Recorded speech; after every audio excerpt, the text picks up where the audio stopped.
So I'm gonna do a quick video.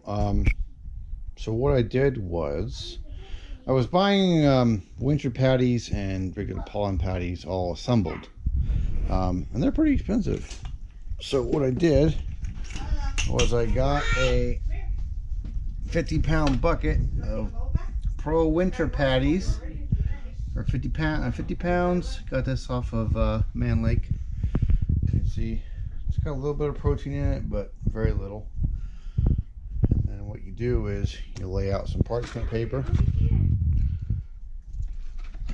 Just get a cookie sheet or something, even your countertop, and then you just get a thing about maybe a 1/4 inch, and then the parchment paper keeps it separated for easy transport. You can freeze them like this, so they'll keep forever. I mean, there's enough sugar in here, I'm sure it won't really do anything, but you never know.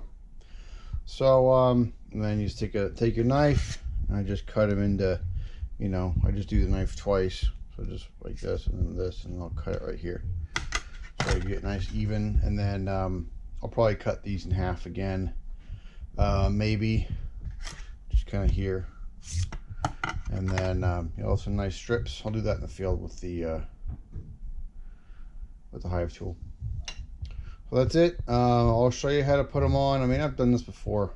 I've made a few videos about this, but I want to show how I actually did this. So you just scoop it out onto a sheet of parchment paper, smash it down, like put another sheet, put enough where you're going to have enough, and then smash it down. You can always peel it up and add a little more.